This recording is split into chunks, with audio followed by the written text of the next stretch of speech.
नमस्कार, गूढ़ रहस्य ज्योतिष केंद्र में आपका हार्दिक स्वागत है, अभिनंदन है। प्रिय बंधु, आप सभी का हार्दिक धन्यवाद जिन्होंने कि मेरे इस YouTube चैनल को सब्सक्राइब किया, शेयर किया और उसमें कमेंट छोड़े। आप सभी से निवेदन है जिन्होंने अब तक इस चैनल को सब्सक्राइब नहीं किया है, वह मेरे इस YouTube चैनल को सब्सक्राइब करें, बेल आइकन को ऑल पर क्लिक करें ताकि मेरी वीडियो अपलोड होते ही उसकी जो है नोटिफिकेशन आपको प्राप्त हो जाए। जी हाँ, अप्रैल माह 2022 मासिक राशिफल लेकर के मैं हाजिर हूं। आज बात करते हैं कुंभ राशि की। कुंभ राशि, अगर आपका चंद्रमा जन्म कुंडली में 11 नंबर पर है तो यह आपकी चंद्र राशि है और उसके आधार पर ही यह मैं बात कर रहा हूं। देखते जानते हैं आपकी गोचरीय व्यवस्था मास आरंभ में किस तरह की है। आपके लग्नस्थ देवगुरु बृहस्पति, शुक्र आपके शुक्र और गुरु आपके जो है लगन में, शनि और मंगल जो है वो आपके द्वादश भाव में है, बुध सूर्य आपके द्वितीय भाव में है, राहु चतुर्थ में, केतु दशम भाव में। ये मास प्रारंभ की स्थिति है। निश्चित तौर पर पूर्व से चली आ रही यह स्थिति आपके लिए कुछ हद तक नकारात्मक दिखाई दे रही है। अब तक की स्थिति नकारात्मक दिखाई दे रही है। लगन में त्रिशराय गुरु का गोचर, देखिए इसके ऊपर मैंने पहले भी वीडियो बनाया है। आप समझ लीजिए, जो त्रिशराय भाव के स्वामी हैं कहीं ना कहीं पर्सनल समस्याएं अवश्य देते हैं। लग्नस्थ त्रिशराय होना ये एक नकारात्मक कहा जा सकता है। स्वास्थ्य, प्रतिष्ठा आदि के लिए यह नकारात्मक है। हालांकि वहां पर त्रिकोण के स्वामी शुक्रदेव की युति से इसका परिणाम कुछ हद तक हल्का कह सकते हैं। द्वादश भाव में लग्नेश का होना यह भी एक नकारात्मक परेशानी वाली सिचुएशन आपके साथ रही है पिछले 2.5 वर्षों से। कुछ लोग कहते हैं कि स्वराशि का है, भैया लग्नेश का द्वादश में जाना ऐसे भी अच्छा नहीं कहा जाता है। और दशमेश मंगल की साथ उनकी वर्तमान में अभी युति चल रही है, तो आपको पता है मंगल और शनि की यहाँ पर जो है शत्रुता है और यह भी एक कश्मकश वाली सिचुएशन आपके साथ रही होगी। कुंभ राशि के 12वें भाव में अधिक पाप ग्रहों की जमावड़ा होने से आपको अनिद्र आदि की शिकायत तो कम से कम हो ही रही होंगी। अगर दशाएं अंतर्दशाएं नकारात्मक है तो निश्चित तौर पर बड़ी समस्या भी आपको रही होगी। हॉस्पिटलाइज, क्योंकि लग्नस्थ त्रिशराय का होना, स्वास्थ्य की खराबी और 12वां भाव हमारा हॉस्पिटल का।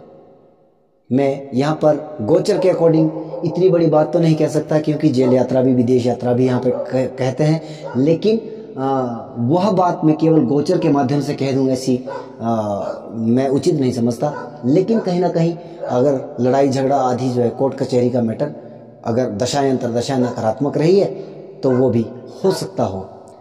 परंतु अब यह स्थिति कुछ धीरे धीरे परिवर्तित हो रही है क्योंकि बुध देव सबसे पहले राशि परिवर्तन कर रहे हैं 7 तारीख को, क्योंकि बुध देव अस्तगत स्थिति में नीचस्थ अवस्था में है, आपके पंचमेश भी है। उन्होंने शिक्षा में व्यवधान प्राप्त किया है, डाला है और वह अब अपना राशि परिवर्तन कर रहे हैं। हालांकि वह अभी भी शत्रु राशि में जा रहे हैं, परंतु कुछ नीचस अवस्था से निकल करके वह हालांकि अभी अस्तगत स्थितियों में है क्योंकि वह 15 अप्रैल 2022 को उदित होंगे। उसके बाद इसके परिणाम आना, अच्छे परिणाम आना शुरू हो जाएंगे। अगर कोई शिक्षार्थी परीक्षा दे रहा है तो अब ये 15 अप्रैल के बाद आपको परिणाम इसके शुभ प्राप्त हो जाएंगे, लेकिन वह भी मेहनत के द्वारा, क्योंकि तीसरा भाव मेहनत का है। सूर्य 14 अप्रैल को आपका वह भी आकर के तीसरे भाव में आ जाएगा। किंतु यहाँ पर समस्या यही नहीं रुक रही है। आपके राहुदेव जो कि तीसरे भाव में 12 अप्रैल 2022 को गोचर कर जाएंगे, तो यहाँ पर राहु ने फिर से खेल बिगाड़ने का काम प्रारंभ कर दिया। पंचमेश को दोबारा पीड़ा प्राप्त हो रही है, तो यहाँ पर कहीं ना कहीं पंचम भाव पीड़ित दिखाई दे रहा है। पंचम भाव की स्थिति नकारात्मक दिखाई दे रही है और साथ में अब तक गुरु की दृष्टि वहां पर आ रही थी क्योंकि गुरु की दृष्टि में अमृत है, लेकिन यह भी 13 अप्रैल 2022 के बाद आपके द्वितीय भाव में गोचर कर जाएंगे। शुक्र देव अभी यहीं के यहीं रहेंगे 25 अप्रैल तक, और मंगल देव भी जो है आपके 7 अप्रैल को वह भी जो है लगन भाव में आ जाएंगे, और यह भी एक नकारात्मक स्थिति दिखाई दे रही है। कहीं ना कहीं स्वास्थ्य को लेकर के आपको संभलना है। अभी भी स्थितियां बहुत बेहतर, खास करके अप्रैल माह, क्योंकि आपका लग्नेश अभी भी द्वादश भाव में अप्रैल माह अंत तक जो है वहां पर रहने वाला है। आपका संतति आदि का मामला भी कुछ हद तक ठीक नहीं लग रहा है, शिक्षा का मामला भी कुछ हद तक ठीक नहीं लग रहा है, किंतु यदि दशाएं अंतर्दशाएं आपकी अच्छी है, बेहतर है, तभी ये स्थितियां कुछ हद तक कम देखने को मिलेगी।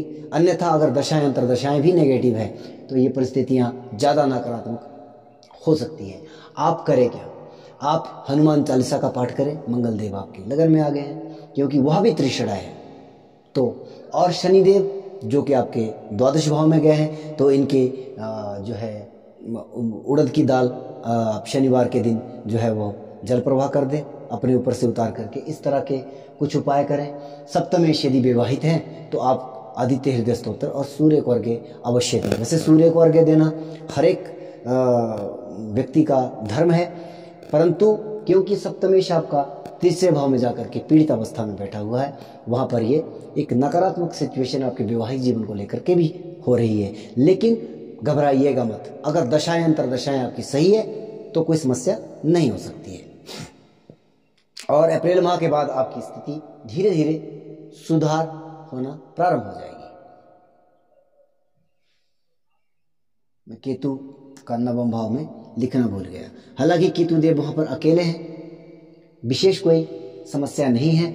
अगर तो इनकी दशाएं अंतर्दशाएं और केतु आपकी कुंडली में अच्छे बैठे हैं और भाग्यस्थान में आप केतु देव आ रहे हैं, तो बहुत बेहतर आपको ये परिणाम दे सकते हैं। जय सिया राम, बहुत बहुत धन्यवाद। इससे अधिक मैं नहीं कह सकता, क्योंकि भैया गोचर के बलबूते पर बहुत कुछ कहना वह भी एक मूर्खतापूर्ण बात हो सकती है। केवल गोचर के ऊपर इतने प्रेडिक्शन करना मैं उचित नहीं समझता। लेकिन हाँ, अगर आप कुछ हद